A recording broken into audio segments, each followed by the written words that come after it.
Hello everyone, I'm Evelyn and I wanted to give a quick tour of this project file / go over how I go about scoring a scene using FL Studio and plug data. This is applicable to pretty much any DAW. You can use plug data in, I believe, any DAW, including Pro Tools. I believe, don't quote me on that. I believe there's an AU version of it. But yeah, so this is just going to be an overview of everything that I did, what went into my decision making and stuff like that. But yeah, so let's start by just watching what I did.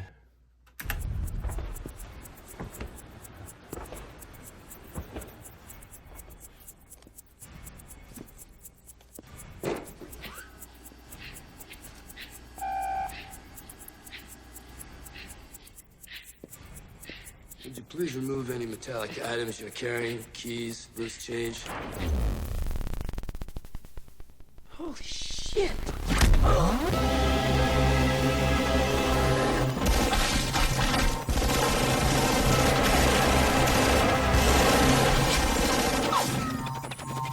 Back up!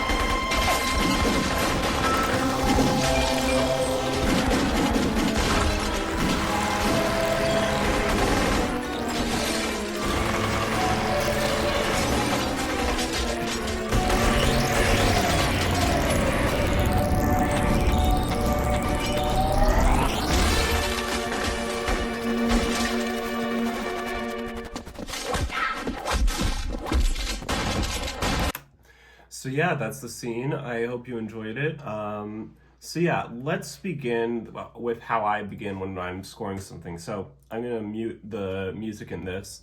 But the first thing that I like to do is decide on a tempo, and you can do that by just watching the film. So I'll pull that up, and I'm going to disable. You can see I have a tempo automation that goes all throughout this. So tempo automation is something that you definitely want to think about because certain scenes, certain parts of the scene have a different sort of rhythmic tension to them that you'll find. And there's no correct answer to this. Sometimes there is a more or less. So when you have when you're editing something for a commercial, there often is scene switches, camera shot switches at a specified tempo that you can find. And sometimes it's could be a good idea to go along with that. Sometimes it's a good idea to contradict that. There's no real correct answer for you to use, but what I'll usually do is I'll open up the tempo tapper by right-clicking on this. Most DAWs have this. And I'll just play the film and I'll tap out something.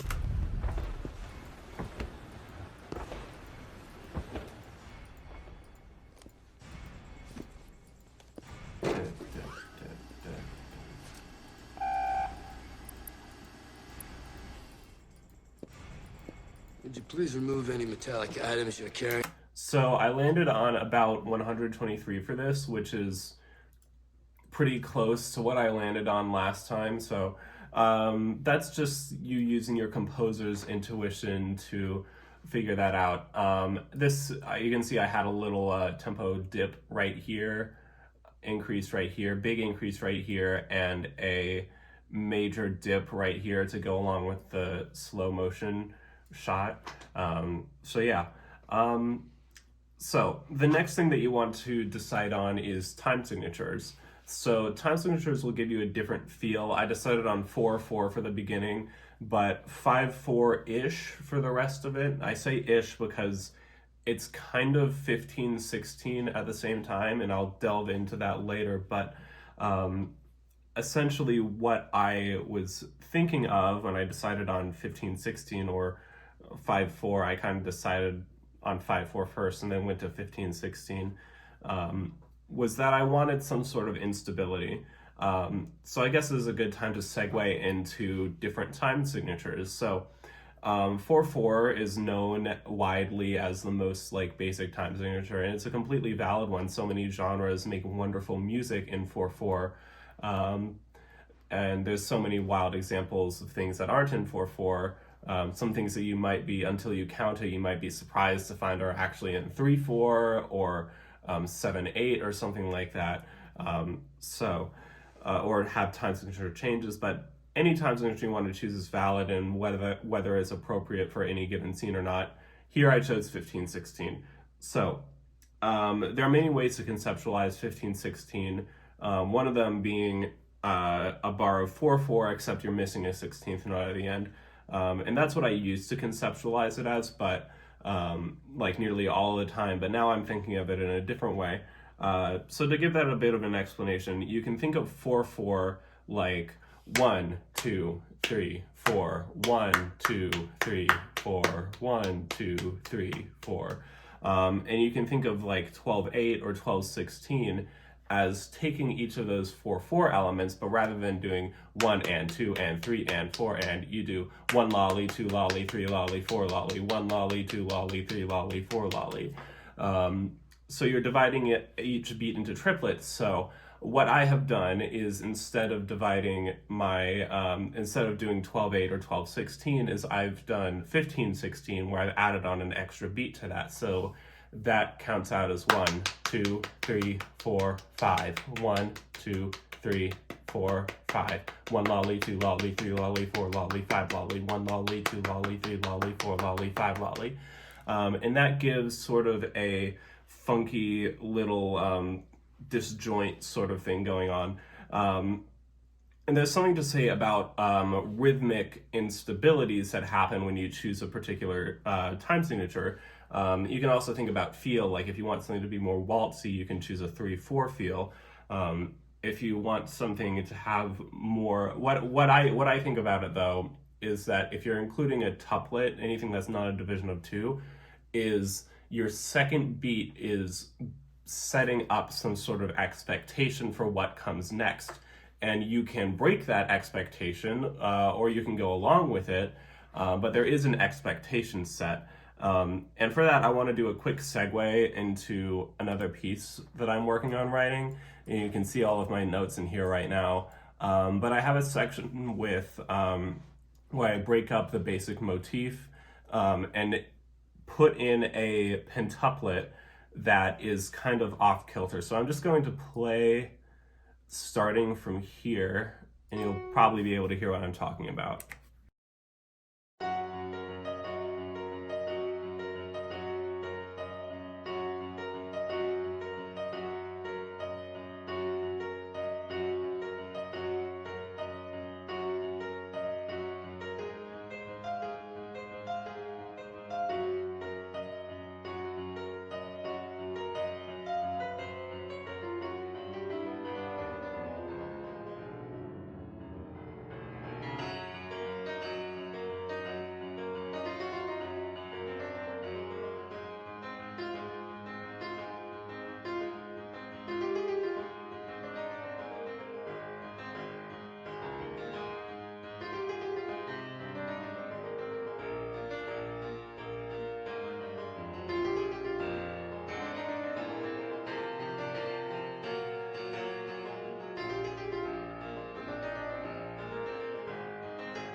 So in this section, all of these pentuplets are taken and just superimposed into this time signature. And when you hear them, you're like, oh, this pentuplet needs to resolve. It needs to end at some point, and that will be the end of the measure. So that's just a sort of expectation that you can play with. I didn't really do a whole lot like that in here, other than just the triplet motif that I have all over the place, divisions of the triplet. But yeah, that's something to think about whenever you're delving into time signatures. All right, so with that, I want to move on to talk a little bit about the score and what I did. So I started off with a shaker loop in 4/4, and this is just using sample pack that I found on Splice, a very popular one, Kashmir's Volume 2, I believe. And this had this shaker loop in it that just, I should mute the movie. It goes like this. Very simple, and I time stretched it to fit inside the time signature. If you look at, if I open this up, you can see I use the resample mode here to make it fit in, which different modes here will give you a different feel. So like E3 generic preserves all of the pitches. So I would definitely most of the time use E3 generic, but I on purpose did not use it this time because I wanted this slightly off-settling feel. And what I did was I added on this shaker loop but stretched out, so it's the same thing.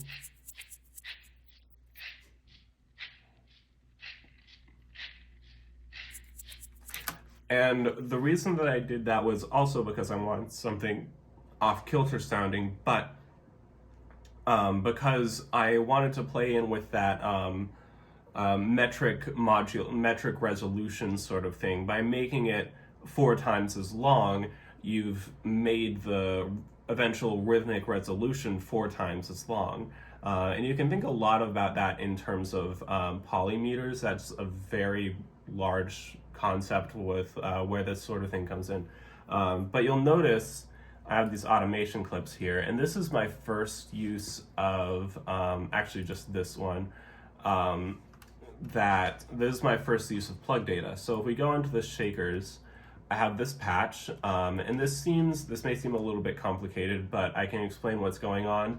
I'll likely be making a pure data / plug data tutorial at some point where I can go more in depth, but essentially what this is doing is dividing this the signal up into the mid and the side channel, and is then taking the side channel, delaying it by a certain amount, and then putting it back together into left and right. So what is mid-side? Mid-side is just a different way of looking at stereo signals. So stereo, we generally look at it as left and right. That's how it appears on our mixer, but another way is mid-side, and you can also think of it as mono stereo to some extent, where mid is essentially your mono signal. So what I have done here, if I zoom in a bit, is I've taken the left and the right. This is the ADC, the audio digital converter. This is what takes it signal in from your DAW. And I have added the left and the right together, and I've subtracted the right from the left over here, or the left from the right over here. This is what's known as a mid-side matrix, and it's what decomposes the signal into mid-side. So then I put this into a delay signal, which delays by some amount that's in this parameter side delay. You can see all of my parameters over here. This doesn't need to be here. But you can see that scrolling this will change the delay between 1 and 0. So this multiplied by 1,000 is just making it delay by 1 second. So this is in milliseconds. This, and then what this is doing again is multiplying the signal by -1 to flip it and putting that into the left channel, and then putting it into the right channel exactly how it comes out of the delay, which is how you decode the mid-side, into left-right. So yeah, that's my first use of pure data in here. So yeah, and just to show you what this sounds like, this is a mid-side matrix. I definitely recommend finding one of these. And they've got a vector scope in here, so you can look and see what is in the mid will be on this line, and what's in the side will be in this line. And then anything that's kind of in between, both in the mid channel and the side channel, will appear on like one of these intermediate axes. But yeah, this is what that looks like. And you can see it getting more and more out of sync as this goes up.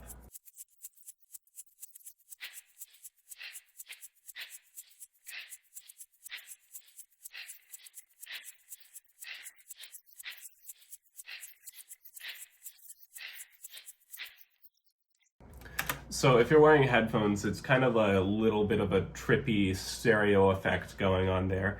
And I thought that that would underscore add some more rhythmic interest to what was going on over here. Now, usually when you do a side delay, and Dan Worrell has a wonderful video on this, you don't do 1 second. You do like a millisecond or something, or less than a millisecond. And I'll link to Dan Worrell's video on this. Dan Worrell inspired me to kind of start playing around with mid-side, so I definitely recommend checking that out. So the next big element in here is this Vital patch. If you don't know what Vital is, please figure out Vital. Please get Vital. It's completely free. It's developed by a wonderful creator. I wish it said his name when I clicked on this, or their name. The names of the people who work on it. But it's so what I have done is something very basic. I've created a noise base essentially and layered it with a saw wave and put a clipper on it. So the clipper is what makes it a noise base, and you can imagine that you have a sine wave, and when you distort it, you'll end up creating, if you distort it enough, you'll end up creating a square wave if you use a hard clipper. I'm using a soft clipper here. But when you do, when you begin to distort it, you have these peaks where there is nothing cut off, and noise will fill that area and create this like really trippy, like percussive sound. So you can really hear it when I mute the saw wave.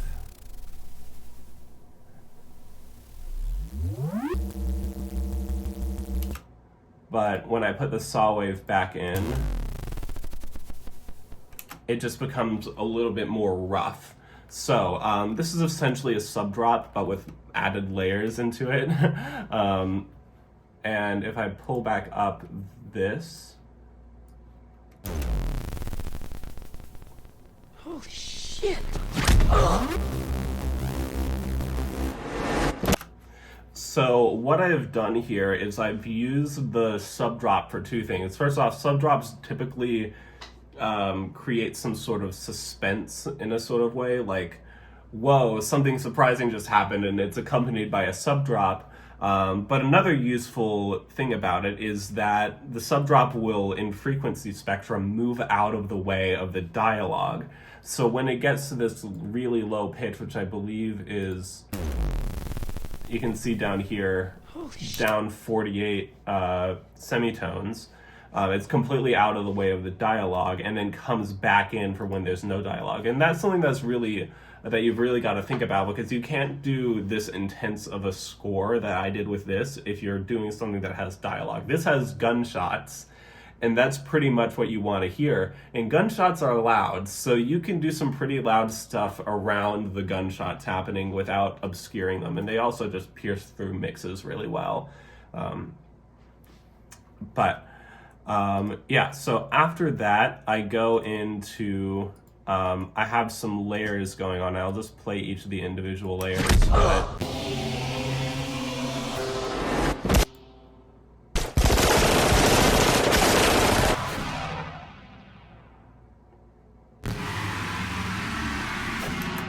So this is a synth that was based off of a tutorial by Beats Bastillion. I definitely recommend checking out their channel. It's really, really good stuff on there, and it just sounds...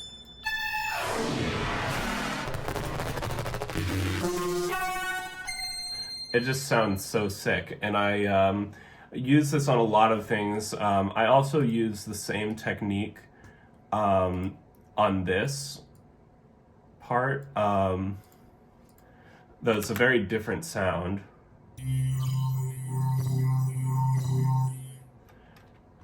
And you can hear the same thing over here.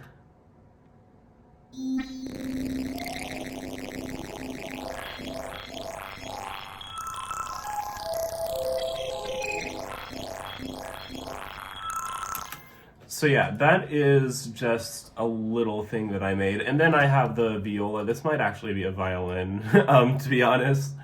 Let me actually... yeah, so this might honestly be a violin. I think it is a violin. It's a violin. I have it labeled as viola. That's fine, but there's an awfully weird sounding violin, and that's because I put an effect on it. And now, at first, this part of it, I didn't intentionally have a weird effect on it, or actually, if I enable this. But then I did add an effect. So this is my second use of plug data / pure data. And this is actually a patch that I got from this guy who has a wonderful tutorial page. I just kind of followed the tutorial, but then I ended up just like losing the file, so I just copied and pasted it from his website. But essentially what this does is it takes in, it is a granular pitch synthesizer, granular pitch shifter, and what it has, what's special about this is that you can do it in real time, first off, and then that there's this feedback that happens. So what I have done is increase for some reason there we go. It took away the feedback for some reason, but I increased the feedback, and what that does is it creates this sort of weird pitch thing happening. Okay, sorry about that. I just realized that for some reason the initial value for this feedback was set to 0, and I meant to set it to 1. But a feature of that leads me into a feature of FL Studio. A hot tip for FL Studio is that you can click on this button right here and then drag any parameter that's automatable, and then you can right click on it and you can create an automation clip. You can do all of these different things. What I did was I hit initiate songs with these positions at some point when it was set to 1, but yeah, so the beginning might have sounded a little bit different, but yeah, so this is what the string part sounds like.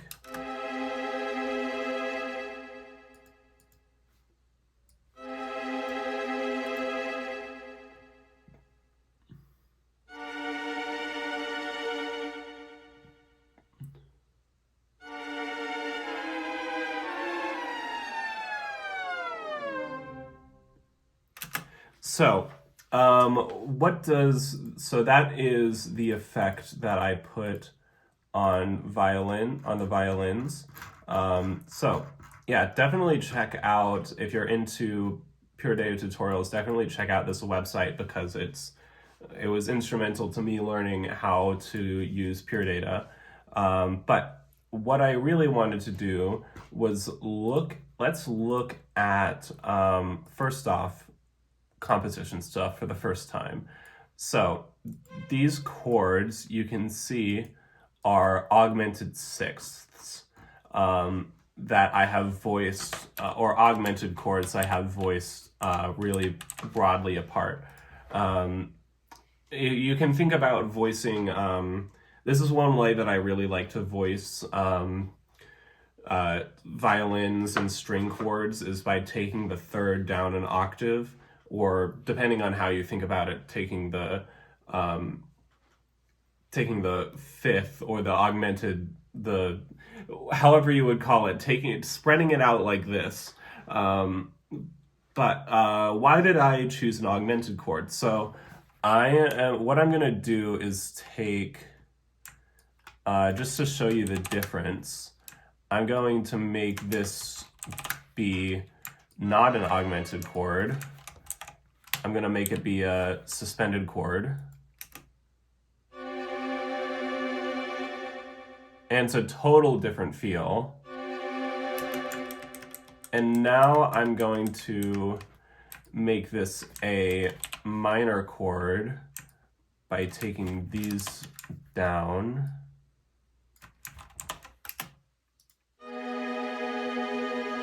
It just doesn't hit, it's not as tense. And I think that's because the augmented chord is a very ambiguous chord, and you can move it around. And part of the reason why I think it's so ambiguous is because you don't know where the root is. So I can take this chord, and now it's an A flat augmented chord at the beginning, and now it's a C augmented chord, and now it's an E augmented chord. So you can do all of that, and you just aren't sure where the root is. There's no real stability to it.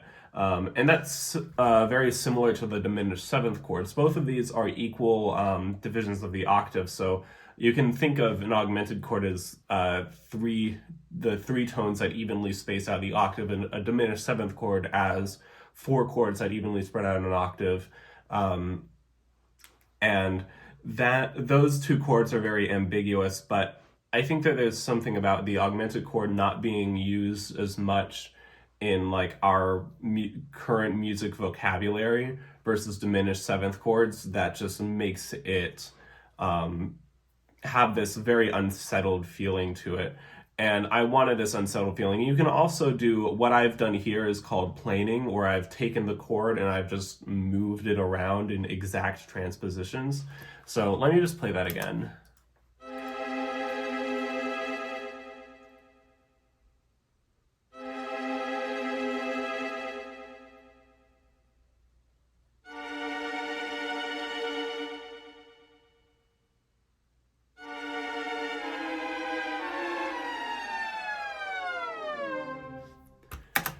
So that's known as planing.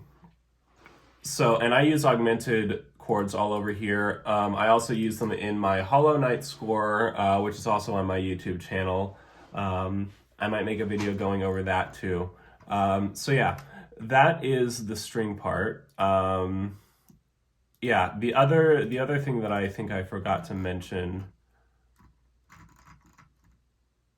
is if you zoom in on here, these are, do I have this set as 5/4? I do.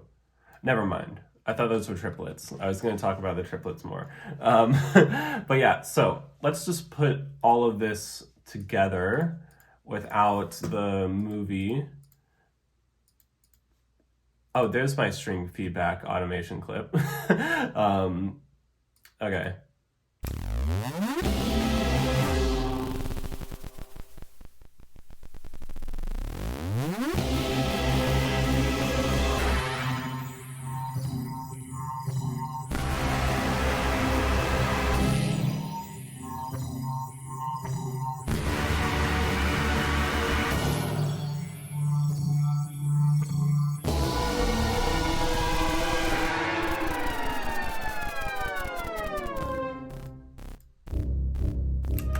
So after that, I go into this little trap thing.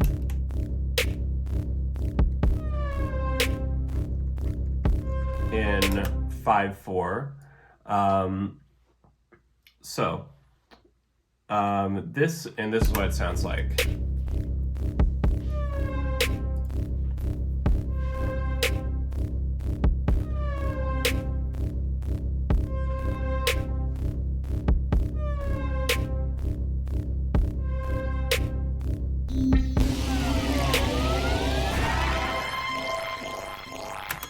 So why did I decide to do trap? I don't know. I just was like, I wanted to do something that was like kind of badass, but also break up the action. So in this part, they've just defeated the first wave of enemy soldiers.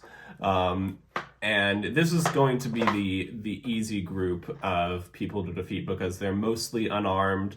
They're not wearing any protective stuff at all, but you'll see if I skip further in that you've got these guys here wearing like bulletproof vests and a lot bigger guns and helmets and stuff. So I wanted this kind of reprieve of where like, okay, we've done the first thing, which was badass, but it was relatively easy. So now we're about to go into this much more difficult fight. obviously not difficult for them because they've figured out the matrix and all. I mean, maybe it is. I don't know. But just this moment of reprieve for 8 measures. So that's what went into this, and really this is just the string transposition thing happening on top of a pizzicato bass, the saw that from the pitch bend that was earlier. Oh, and by the way,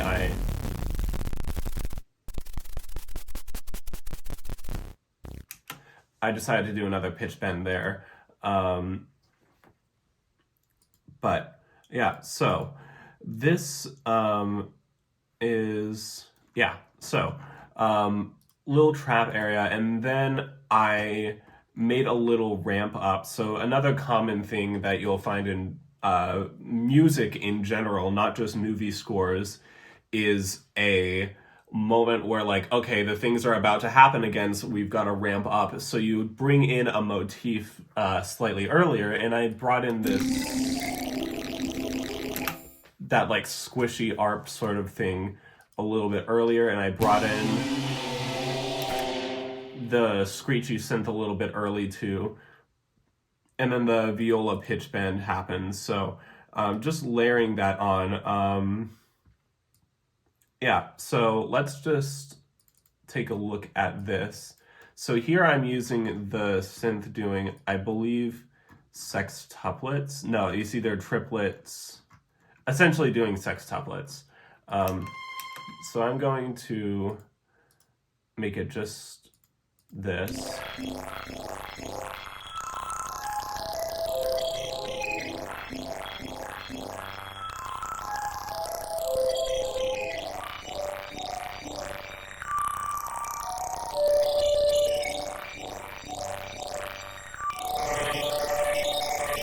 So what I did was I kind of broke this up into a measure of 4/4 and a measure of 6/4.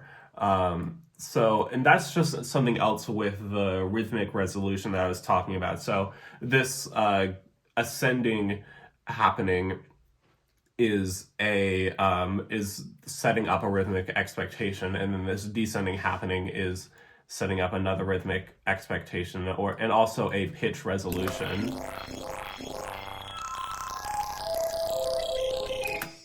So yeah, if I may make a tutorial on how I made this synth at some point. I call it a Hollow Knight physical synth ARP because that's what I used it for originally. But I won't make one on this one because Beats Bastillion already has a really good tutorial on how to make something that's very similar to this. So yeah. How did I write this part though? Is I kind of did something called known as interval cycles. This isn't the best example of interval cycles. I use it more in the piano piece. I might show an example of that.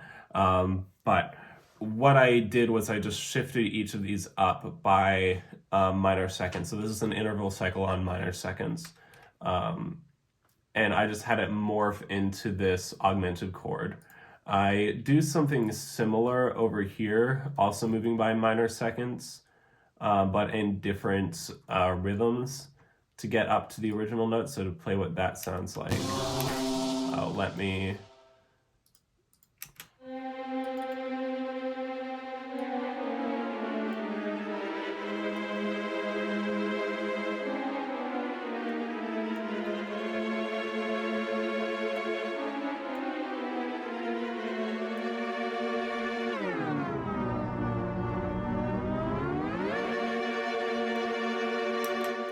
So, oh, and by the way, this is BBC Spitfire Orchestra, which is free.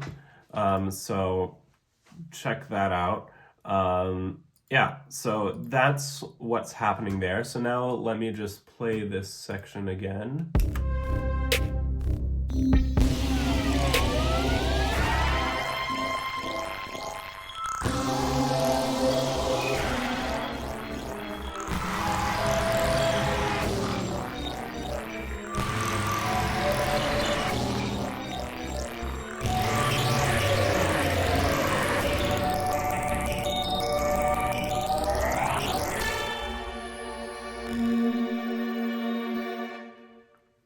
yeah. So that is my score for The Matrix. The lobby scene from The Matrix. Yeah, I hope you enjoyed watching this video. If you do, please let me know. And if there's any other questions, or if you want me to make a plug data / pure data tutorial, or go over my Hollow Knight score or any other thing, maybe make something live, just like let me know and I will work on that. But yeah, check out the video. It's doing surprisingly well for my YouTube channel. It's like reached 800 views at the time of recording, which is a lot more than the less than 100 views that a lot of every single other thing on my channel has. So yeah, give that more views, and also check out my other music that's also on my YouTube channel.